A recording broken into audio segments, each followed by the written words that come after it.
오늘 잠언 5장 15절로 23절 말씀을 통해서 내 셈으로 복되게 하려면이라고 하는 제목으로 같이 말씀을 나누기를 원합니다. 오늘 18절 말씀에 보시면 내 셈으로 복되게 하라라고 하는 이런 말씀이 있습니다. 그래서 15절에서 17절 말씀을 보면은요, 이 우물이라는 말, 또 셈이라고 하는 단어, 도랑물 혹은 물이라고 하는 단어는 아내를 비유한 말로서 아내를 귀중히 여기고 아내와의 관계를 충실히 할 것을 강조하고자 사용한 그런 상징적인 그런 표현입니다. 그래서 내 셈으로 복되게 하려면 이라는 말씀을 통해서 우리가 주님의 음성을 듣고 또 순종하기를 주님의 이름으로 축복합니다.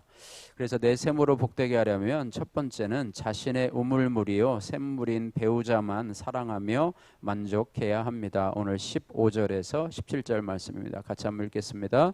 너는 내 우물에서 물을 마시며 내 샘에서 흐르는 물을 마시라. 어찌하여 내 샘물을 집 밖으로 넘치게 하며 내 도랑물을 거리로 흘러가게 하겠느냐. 그 물이 내게만 있게 하고 타인과 더불어 그것을 나누지 말라. 아멘. 15절에서 17절 두 남녀가 만나서 부부가 되어서 가정을 이루는 것이 하나님의 뜻입니다. 그래서 하나님께서 만드신 그런 기관이 바로 가정과 교회인데요. 따라서 이 결혼한 사람은 자신의 우물물이요 샘물인 배우자만 사랑하며 만족해야 합니다. 배우자를 두고 다른 상대와 음행하는 일은 하나님의 창조 질서를 깨트리는 악행이고 또 가정을 깨트리는 그런 악행입니다. 또한 하나님 이외에 이거는 이제 영적인 음행이고요. 또한 육적인 음행이고요. 영적인 음행은 하나님 이외에 다른 신을 믿고 또 섬기는 것, 이것이 바로 영적인 음행이라고 하는 것입니다. 그래서 우리는 이 땅을 살아가면서 육적인 음행과 또 영적인 음행을 금해야 하고요. 특별히 하나님의 자녀로서 영적, 육적 음행을 행해서는 안 되고 또 행한다 할 때에도 하나님 앞에 회개하고 돌아오는 모습이 필요하다고 하는 것입니다. 세상은 하나님의 창조 질서와는 전혀 상관이 없는 방향으로 흘러가고 있습니다. 세상 사람들은 뭐 그냥 애인 하나 두는 것이 그저 그냥 취미로 또 뭐 그렇게 하는 것이 뭐 대단한 자랑처럼 요즘에 여기고 있고, 요즘뿐 아니라 뭐 이전부터도 그런 말이 너무나 많이 회자되고 있는데요.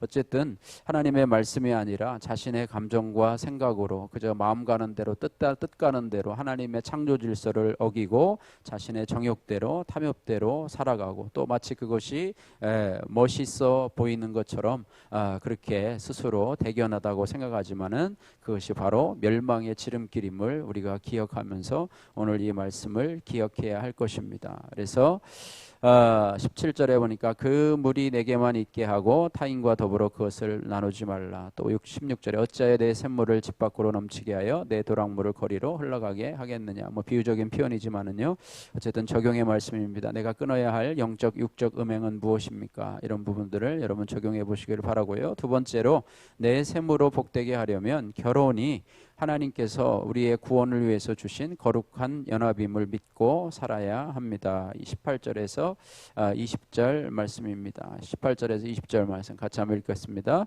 내 셈으로 복되게 하라. 내게야 젊어서 취한 아내를 즐거워하라. 그는 사랑스러운 암사슴 같고 아름다운 암노루 같으니 너는 그의 품을 항상 족하게 여기며 그의 사랑을 항상 연모하라. 내 아들아 어찌 음녀를 연모하겠으며 어찌하여 이방 계집의 가슴을 안겠느냐. 아멘. 내 셈으로 복되게 하라라고 말씀하고 있습니다. 배우자는 하나님이 짝지어 주셨다고 하는 것을 우리가 믿어야 합니다. 그래서 배우자는 그 자체로 복된 자라고 하는 것이죠. 따라서 배우자를 복되게 하고 즐거워하는 것은 결국은 배우자를 주신 하나님, 배우자를 통해서 짝지어 주신 하나님을 사랑하는 것이 된다고 하는 것입니다. 그러나 순간의 정욕을 이기지 못해서 배우자 이외의 다른 사람에게 마음과 몸을 주는 일은 부부관계뿐 아니라 하나님과의 관계를 깨뜨리는 죄악이라고 하는 것입니다. 그래서 주님의 명령에 성향에 따라서 아내는 남편에게 복종하고 또 남편은 아내를 사랑하는 것이 하나님의 뜻이고 성경적인 것이라고 하는 것입니다. 세상적인 가치관으로는 그것이 어리석어 보이지만은 그 질서를 통해서 우리의 가정에 구원이 임하게 된다라고 하는 사실을 우리가 기억해야 할 것입니다. 적용의 말씀입니다. 결혼이 하나님이 우리의 구원을 위해서 고르고 골라 짝지어 주신 거룩한 연합임을 내가 얼마나 믿고 순종하고 있습니까? 세 번째로, 내 세모로 복되게 하려면 사람의 눈을 피해서 은밀하게 행하는 음행의 죄를 끊어야 합니다. 21절에서 23절 말씀입니다. 같이 한번 읽겠습니다. 대저 사람의 길은 여호와의 눈 앞에 있나니 그가 그 사람의 모든 길을 평탄하게 하시느니라. 악인은 자기 악에 걸리며 죄의 줄에 매이나니 그는 훈계를 받지 아니함으로 말미암아 죽겠고 심히 미련함으로 말미암아 혼미하게 되느니라. 그래서 우리가 내셈으로 복되게 하려면 사람의 눈을 피해서 은밀하게 행하는 음행의 죄가 무엇인지를 알고 그것을 끊어야 된다라고 하는 것입니다. 그래서 하나님은 어떤 분이신가? 21절 말씀에 대저 사람의 길은 여호와의 눈앞에 있나니 라고 말씀하고 있습니다. 사람의 눈은 피할 수 있지만 하나님의 눈은 피할 수 없음을 알려주는 것입니다. 하나님은 우리의 은밀하게 행하는 것, 또 은밀하게 마음속에 가지고 있는 생각조차도 아시는 하나님. 그래서 우리가 하나님의 눈을 피할 수 있다고 생각하는 것은 참으로 어리석은 생각이라고 하는 것입니다. 우리가 사람의 눈은 피해서 은밀하게 음행을 저지를 수 있지만은 하나님의 눈은 벗어날 수 없다라고 하는 사실을 우리가 반드시 기억을 해야 합니다. 그래서 모든 것을 살피시고 아시는 하나님은 내 모든 행위를 익히 아시는 하나님이다, 이렇게 말해요. 그래서 우리가 기도할 때도 은밀하게 행한 죄에 대해서 숨기지 말고 하나님은 모르실 거야 라고 감추지 말고 하나님 앞에 솔직히 고백하는 것, 그것을 하나님이 원하시고 계시다는 사실을 우리가 알아야 되고요. 또한 이 땅에서 아무리 내가 철저히 숨긴 일도 결국은 하나님 앞에 드러나게 되고 심판대 앞에서는 결국에는 드러나게 되고 자기 입으로 직고하게 되리라, 자백하게 되리라, 이렇게 말씀하고 있습니다. 그래서 이때에 악행이 밝혀지는 일은 망하는 사건이 아니라요, 망하는 사건이 아니라 내가 회개하고 돌아오도록 하나님이 내 굽은 인생길을 평탄하게 하시는 구원의 사건이라고 하는 것입니다. 그래서 그 일이 드러나게 하는 것은 하나님의 나로 하여금 하나님께로 돌아오려고 하는 하나님의 사랑의 손길임을 기억하면서 우리가 살아야 됩니다. 특별히 우리가 은밀한 음행의 죄를 고백하라고 하는 그런 훈계의 말씀을 들어야 되는데 듣지 않게 되면 23절 말씀 보십시오. 그는 훈계를 받지 아니함으로 말미암아 죽겠고 심히 미련함으로 말미암아 혼미하게 되느니라.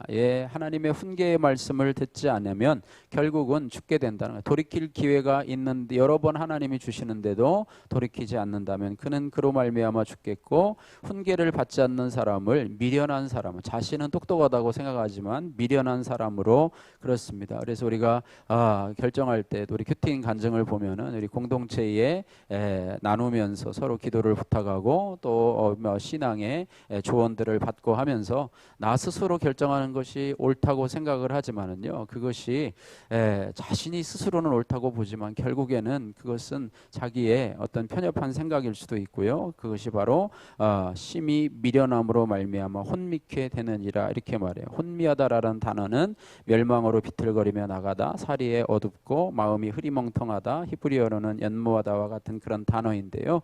갈 바를 알지 못하게 된다라고 하는 것입니다. 그래서 훈계를 가볍게 여겨서 회개하지 않는 자는 자기 악에 걸려서 죽음에 이르고 만다라고 하는 것입니다. 하나님은 늘 우리를 말씀으로 훈계하시는 하나님이세요. 경고하시는 하나님이세요. 이렇게 하면 안 된다, 그것은 안 된다라고 하면서 훈계하시는데 그 음성을, 그 성령의 음성을 우리가 무시하지 않고 그 말씀을 우리가 잘 들으면서 우리의 길을 걸어가시는 저와 여러분들 되시기를 주님의 이름으로 축복합니다.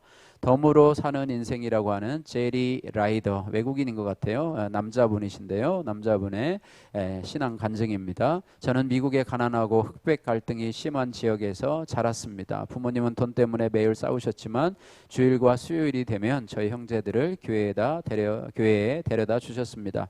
불행한 어린 시절을 보내던 제게는 교회가 안식처처럼 느껴졌습니다. 그러다 성인이 되어 선교사가 되려고 신학교에 진학했습니다. 그리고 대학 시절에 만난 여자친구와 결혼한 뒤 신학교를 졸업했습니다.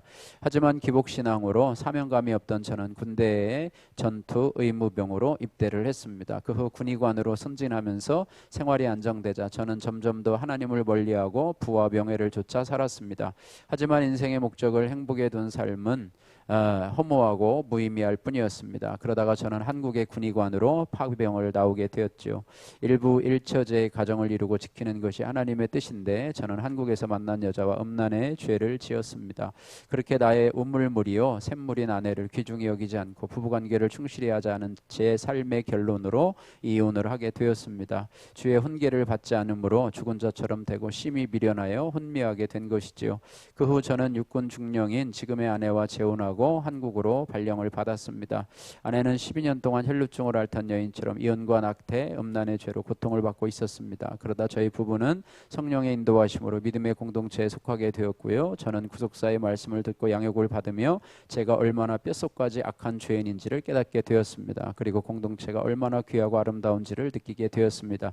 지금은 외국인 소그룹 모임의 부리더와 양육교사로서 공동체를 섬기고 있습니다. 그리고 그동안 제가 지었던 음란과 교만하고 불순종한 죄를 가슴 아파하면서 회개하고 있습니다. 악하고 음란하여 지옥으로 가야 마땅한 이 죄인을 살려주시고 새 생명을 주신 하나님께 감사드립니다. 적용의 말씀, 아버지에게 저의 간증이 실린 영문 큐티인을 보내드리면서 안부를 전하겠습니다. 제가 양육하는 교회 지체들에게 관심을 갖고 일주일에 한 번씩 전화하겠습니다. 기도하겠습니다.